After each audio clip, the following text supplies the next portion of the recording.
Hello my dear honourable. இன்னைக்கு என்ன topic பத்தி பேச போறோம்னா, சீமான் அவர்கள் நாம் தமிழர் கட்சி தோத்ததுக்கான 10 காரணங்கள் பத்தி தான் பேச போறோம். ஏன்னா, ஒரு காரணங்கள் எனக்கு அது உடன்பாடா இருக்கும். அது உங்களுக்கு உடன்பாடு இல்லாம கூட போகலாம். ஆனா 10வது காரணம் எல்லாரும் ஏத்துக்கக்கூடிய ஒரு காரணமா தான் இருக்கும்னு நான் நம்புறேன். Welcome back black colour YouTube channel. வாங்க வீடியோக்குள்ள போலாம்.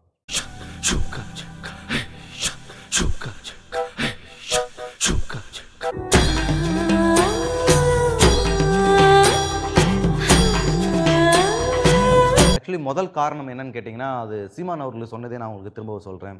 ஏன்னா ஒரு கட்சி ஜெயிக்கணும்னா, மக்களுக்காக நிக்கணும், மக்கள் நம்பும்படி நிக்கணும், மக்களோட நிக்கணும். அதில 4வதா ஒண்ணு இருக்கு. அத அவர் சொல்லல. அத நான் உங்களுக்கு சொல்றேன். மக்கள் விரும்புற மாரி நிக்கணும். இந்த எலக்ஷன்ல பார்த்தீங்கன்னா, என்ன தனிப்பட்ட கருத்து, மக்களுக்காக நின்னவன் தோத்துட்டான். மக்களோட நின்றவன் தோத்துட்டான். ஆனா மக்கள் புடிச்சவன் ஜெயிச்சுட்டான். இதுக்கு எல்லாத்துக்குமே பெரிய வித்தியாசம் இருக்கு. மக்களுக்காக நின்னவன் தோத்துட்டான். மக்களுக்காக போராடினவன் தோத்துட்டான். ஆனா மக்களுக்கு புடிச்சவன் ஜெயிச்சுட்டான். சரி ரைட். உடனே நீ இந்த கட்சி, அந்த கட்சின்னு சொல்லிடாதீங்க. தோணுச்சு சொன்னேன். ஓகே. 2வது காரணம் பார்த்தீங்கன்னா, இப்போ விஜய் அவர்கள் கட்சி ஆரம்பிக்கிறதுக்கு முன்னாடி வரைக்கும் பார்த்தீங்கன்னா, அதிமுக, திமுக, காங்கிரஸ், பிஜேபி எல்லாரையும் எதிர்த்து பேசியிருந்தாரு. எல்லாரையுமே எதிர்த்து சரிசமமா பேசினாரு. இந்த கட்சி, அந்த கட்சியில எல்லாருமே பேசினாரு. ஆனா விஜய் கட்சி ஆரம்பிச்சதுக்கு அப்புறம் மக்கள்ட்ட ஒரு பிம்பம் என்ன ஆயிடுச்சுன்னா, விஜய மட்டும் தான் பேசுறாரு. விஜய மட்டும் தான் எதிர்த்து பேசுறாரு அப்படின்னு ஒரு பிம்பம் வந்துருச்சு. அது எல்லாரும் ஒத்துக்கிட்டு தான் ஆகணும். அது வந்துருச்சு. அத நீங்க உடைச்சிருக்கணும். இல்ல நான் காங்கிரஸ்க்கும் எதிர்த்த எது எதிர் எதிர் எதிர் திசையில தான் நிக்கிறேன். திமுகவும் நான் எதிர் திசையில தான் நிக்கிறேன்னு சொல்லிட்டு அத மக்கள்கிட்ட ஆணித்தரமா சொல்லியிருக்கணும். ஏன்னா மக்களுக்கு என்னன்னா, கடைசியா என்ன பார்க்குறாங்களோ, என்ன கேட்குறாங்களோ அதுதான் மைண்ட்ல நிக்கும். அது ஃபோட்டோவா இருக்கலாம், இல்ல கதையா இருக்கலாம், கிளைமாக்ஸா இருக்கலாம், என்ன வேணாலும் இருக்கலாம். ஒரு படம் கூட பார்த்தீங்கன்னா, ஒரு 3 மணி நேரம் படம்னா 2 1/2 மணி நேரம் வேற லெவல்ல இருந்து 1/2 அன் ஹவர் படம் செம்ம மொக்கையா இருந்துச்சுன்னா படம் ஃப்ளாப். ஏன்னா கடைசியா நல்லா இல்லன்ட்டு போயிடுவாங்க. அப்படி ஒரு மைண்ட் செட்ல இருக்கிற ஆளுங்க, கடைசியா என்ன பார்க்குறோமோ அதுதான் நிலை. அப்படி இருக்கிற ஆள்ட்ட இந்த 2 வருஷமா நீங்க விஜய் பத்தி பேசணும்னே, திமுக கிட்ட காசு வாங்கியிருக்கான், அதனால தான் பேசுறான். அப்படியே ஒரு பிம்பம் இருக்குல்ல, அத உடைக்கணும். நீங்க உடைக்கல. அதுல தவறிட்டீங்கன்னு நான் நெனைக்கிறேன். 3வது காரணம் பார்த்தீங்கன்னா, விஜயோட பர்சனல் எடுத்து நீங்க பேசியிருக்க கூடாது. இது நான் அதுக்கு முன்னாடியும் பலமுறை பதிவு செஞ்சிருக்கேன். அது பேசியிருக்க கூடாது. அது தேவையில்லாதது. இன்னொரு விஷயம்னா, நீங்க வந்து நீங்க மக்களுக்கு என்ன பண்ண போறீங்களோ, அத மட்டும் தான் பேசியிருக்கணும்.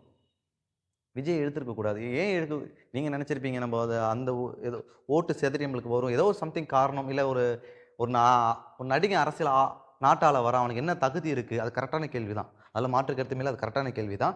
அத நீங்க சொன்ன விதம் இன்னும் கொஞ்சம் வேற மாரி இருந்திருக்கலான்றது எனக்கு தோணுது. அந்த விஷயத்துல நீங்க தவற விட்டுட்டீங்களோ அப்படின்னு நான் நெனைக்கிறேன்.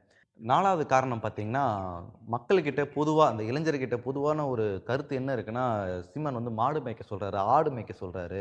பெரும்பாலான மக்கள்ட்ட இருக்கு. ஆடு, மாடு மேய்க்கிறதெல்லாம் பார்த்தீங்கன்னா, நான் அரசு தொழில் ஆக்கிடுவேன் அப்படின்றாரு. எனக்கு அத மட்டும் நீங்க ஃபோக்கஸ் பண்ணாம, அறிவு சார்ந்த அதுவும் அறிவு சார்ந்த விஷயம் தான். அறிவியல் சார்ந்த ஒரு விஷயத்த நீங்க ஃபோக்கஸ் பண்ணியிருக்கணும் அப்படின்னு நான் என்னுடைய தனிப்பட்ட கருத்து. இப்போ அவரு ஒரு இடத்துல கூட பார்த்தீங்கன்னா, "சார் நான் வந்து ராக்கெட் தயாரிக்கணும்னு நான் நினைக்கிறேன். அந்த மாரி சிந்தனைகள் எனக்கு இருக்குன்னு" சொல்றவன போயிட்டு, "அதெல்லாம் வேணாம், வேணாம். வா ஆடு மேய்க்க வா" அப்படின்னு அவர் ஒரு இடத்துல கூட சொல்லல. அப்படி சொல்லலன்றத நீங்க மக்கள்ட்ட சொல்லியிருக்கணும். சீமான் அத சொல்லணும்னு அவசியம் இல்ல. சீமானுடைய தம்பிகள் எல்லாம் அத சொல்லியிருக்கணும். மக்கள்ட்ட சொல்லியிருக்கணும். அப்டேட்டா இல்லன்னு ஒரு விஷயம் இருக்கு. அது தயவு செஞ்சு அத மாத்தியிருக்கணும். அது இன்னும் கொஞ்சம் பல விஷயங்கள பத்தி மக்கள்ட்ட பேசியிருக்கணும். ஆடு, மாடு அப்படின்ற ஒரு மைண்ட் செட்லயே கொண்டு வந்துட்டீங்க. அத தவிர்த்திருக்கணுன்றத ஒன் ஆஃப் த ரீசன் இது. 5வது காரணம் பார்த்தீங்கன்னா, அவரு அதிகமா பொய் சொல்றாரு. எதுவுமே நம்புறபடி இல்ல. அ ஓகே. அது வந்து இவரு கிடையாதுங்க. எல்லா அரசியல்வாதிக்குமே இருக்குங்க. இப்ப கூட பார்த்தீங்கன்னா, டிவிக்கேல ஜெயிச்ச முஸ்தபா என்ன சொன்னாருன்னா, "நான் ஜெயிச்சுட்டேன்னா 250 பேர வந்து வருஷம் வருஷம் நான் வந்து மக்கா மதீனா கூட்டு போவேன்னு" சொன்னாரு. ஒரு ஆள கூட்டு போறது மினிமம் 50,000 ஆகும். அப்ப 250 பேர்னா யோசிச்சு பாருங்களேன். அது என்ன ஒரு ஐ திங்க் 1,50,000 வருமா? ஸோ அதோட சம்பளம் எம்எல்ஏக்கான சம்பளமே அது கிடையாது. ஒரு வருஷத்துக்கான சம்பளம் அவ்வளோ கூட பாதி கூட வராது. ரூ. 1,05,000 ரூ. 1,05,000 யோசிச்சு பாருங்களேன். ரூ. 13,00,000 அவ்வளோதான் வரும். ரூ. 13,00,000 அங்க கோடி எங்கேங்க இருக்கு? இது பாசிபிளே கிடையாது. அப்போ என்ன பண்ணணும்? இது சும்மா அடிச்சு விடுறது தான். இது எல்லா அரசியல்வாதியுமே பண்றது. ஆனா சீமான மட்டும் தான் ஃபோக்கஸ் பண்ணி அவர் மட்டும் தான் சொல்றாரு. ஆமக்கறிய தின்னேன்னு சொல்றாரு. அது தின்னனால உனக்கு என்ன நஷ்டம்னு சொல்லிட்டு அது தெளிவுபடுத்தியிருக்கணும். அதுல தெளிவுபடுத்தலையோன்னு நான் நான் வந்து சின்ன வயசுல இருக்கும்போது பிளாக் பெல்ட் வச்சிருக்கேன். பல விஷயங்கள சொல்லி அது உண்மை, பொய். ஆனா அத புடிச்சுக்கிட்டே சீமான் வந்து அதிகமா பேசுறாரு, பொய் சொல்றாரு. அப்படி ஒரு மாய பிம்பத்த கொண்டு வந்துட்டாங்க மக்கள்ட்ட. அத வந்து உடைஞ்சிருக்கணும். இல்ல. அத வந்து ஒரு தெளிவுபடுத்தியிருக்கணும். அத தெளிவுபடுத்தல. 6வது மிக முக்கியமான காரணம், வழக்கமான ஒரு அரசியல்வாதியா இல்லாம, "நீ குடிக்கிறியா? எனக்கு ஓட்டு போடாத போ. நீ வந்து இலவச எதிர்பார்க்கிறியா? ஓட்டு போடாத போ. நீ வந்து ஜாதியோட வரியா? வேணாம் போ. எனக்கு சீட்டு. எனக்கு அது தீட்டு அது. நீங்க ஜாதியே வேணாம் போ." அப்படின்னு சொல்றது. அது அப்படியே வரவன வந்து அரவணைச்சு, "இது தவறு" அப்படின்னு சொல்லி, ஒரு அந்த ஒரு நிலைக்கு போயிருக்கணும். அந்த ட்ராக்க புடிச்சிருக்கணும். அத விட்டு "எனக்கு ஓட்டே போடாத போ. நீ குடிகாரனா? ஓட்டு போடாத போ. வா. நான் உனக்குன்னு ஒரு இது விஷயம் வச்சிருக்கேன்." அப்படின்னு பேசியிருக்கணும். "நீ ஓட்டு போடாத போ. ஓசின்னு எதிர்பார்க்கிற மக்கள் எனக்கு ஓட்டு போடாத போ." அப்படின்னு இந்த சொல்ற அந்த பேச்சுகள் தவிர்த்திருக்கணும். ஆ தவிர்த்திருக்கணும். ஆக்சுவலி 7வது பார்த்தீங்கன்னா, அந்த ஹார்ட் ஒர்க், ஸ்மார்ட் ஒர்க்ன்னு சொல்லுவாங்க இல்லையா? சீமான் பண்றது ஹார்ட் ஒர்க். பிரச்சாரம் பண்றாரு, பரப்புரை மேற்கொள்றாரு, நடைப்பயணம் போறாரு, பல பேர சந்திக்கிறாரு, பல மாநாடு நடத்துறாரு. ஆனா, விஜய் அவர்களும் மத்த கட்சின்னு பார்த்தீங்கன்னா, பண்றதெல்லாம் ஸ்மார்ட் ஒர்க். இப்போ இப்போ விஜய் அவர்கள் எடுத்துக்கோங்களேன். என்னடா உடனே அந்த கட்சிய பத்தி பேசுறான் அப்படின்னு நெனச்சிராதீங்க.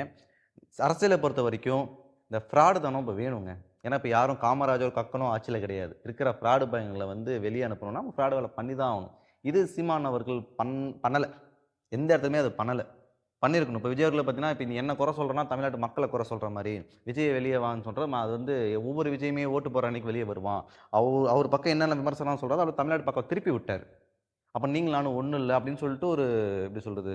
ஒரு சைக்காலஜி வார்ஃபேர்ன்னு சொல்லுவாங்க இல்லையா? அத பண்ணாரு. இத இவரு பண்ணல.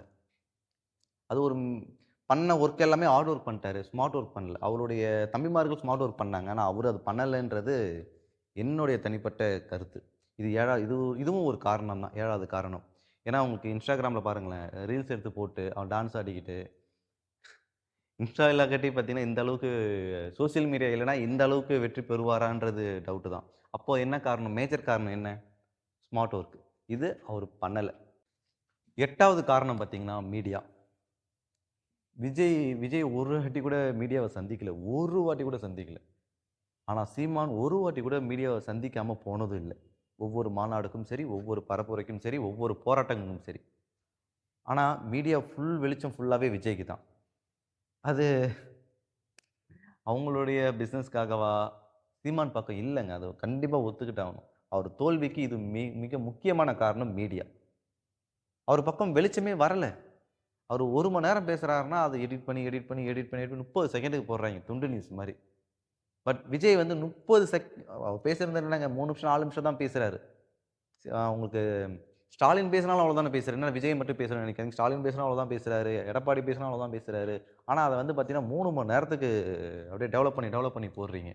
ஆனா, இவரு பேசுறது 3 மணி நேரம், 1 மணி நேரம் பேசுறாரு. கடல் மாநாடு பார்த்து பாருங்களேன். 1 மணி நேரத்துக்கு மேல பேசியிருப்பாரு. நீங்க எவ்வளோ நேரம் போட்டீங்க? இல்ல போட்டீங்களா? அந் ஸோ மிக முக்கியமான காரணம் பார்த்தீங்கன்னா, மீடியா. 9வது காரணங்கள் உங்ககிட்டயே விட்டுர்றேன். ஏன்னா, அதுக்குள்ள 1000 காரணங்கள் இருக்கும். அது என்னன்றத மறக்காம கமெண்ட் பாக்ஸ்ல கமெண்ட் பண்ணுங்க. அத வாசிப்போம். 10வது காரணம் மக்கள். கண்டிப்பா மக்கள். மக்கள்னா பொதுவா சொல்லுவாங்க. எல்லாருமே தோத்ததுக்கு அப்புறம் தோத்தவங்களும் சொல்ற விஷயம் என்னன்னா, ஜெயிச்சவங்களும் சொல்ற விஷயம் என்னன்னா, "இது மக்களோட தீர்ப்பு. நான் தலை வணங்குறேன்" அப்படின்னுவாங்க. ஜெயிச்சவன் வந்து, "இது மக்களோட தீர்ப்பு. சரியான தீர்ப்பு." யாரு மக்கள்? பணம் வாங்கிட்டு ஓட்டு போடுறான் பார்த்தீங்களா? அவன் மக்களா? இல்ல ஒரு போராட்ட களத்துல இருந்து தான் கூட நிக்கிறான் பார்த்தீங்களா? அவனுக்கு ஓட்டு போடுறானே அவன் மக்களா? எனக்கு புடிக்கும். அதனால நான் ஓட்டு போடுறேன்னு சொல்றானே அவன் மக்களா? இல்ல யாரு மக்கள்? தனிப்பட்ட கோவம் என்னன்னா, 8 வழி சாலை வரக்கூடாதுன்னு சொல்லிட்டு போராடுனான் பார்த்தீங்களா? அவன் தோத்துட்டான். பரந்தூர் விமான நிலையம் வரக்கூடாதுன்னு சொன்னவன் தோத்துட்டான். அதானி துறைமுகம் வரக்கூடாதுன்னு சொல்லிட்டு மீனவர் கூட போராட்டம் பண்ணான் பாருங்க, அவன் தோத்துட்டான். தூத்துக்குடி ஸ்டெர்லைட் துப்பாக்கி சூடுலக்காக இறந்த ஒவ்வொரு குடும்பத்துக்காகவும் போராடினான் பார்த்தீங்களா? அவன் தோத்துட்டான். அப்ப யார்ரா ஜெயிச்சான்னு பார்த்தா, அந்த ஊருக்கும், அந்த மக்களுக்கும், அந்த போராட்டத்துக்கும் சம்மந்தமே இல்ல ஒருத்தன் ஜெயிச்சுட்டான். அத எப்படி ஏத்துக்க முடியும்? அது ஏத்துக்கவே முடியல. ஃபைன். எனக்கு தெரிஞ்சு என் அறிவுக்கு எட்டிய 10 காரணங்கள் நான் சொல்லிட்டேன். உங்களுக்கு இதுல வேற ஏதாவது மாற்று கருத்து இருந்தா, த மறக்காம கமெண்ட் பாக்ஸ்ல கமெண்ட் பண்ணுங்க. வாசிப்போம். இந்த வீடியோ புடிச்சிருந்தா மறக்காம சேனல சப்ஸ்கிரைப் பண்ணி சப்போர்ட் பண்ணுங்க.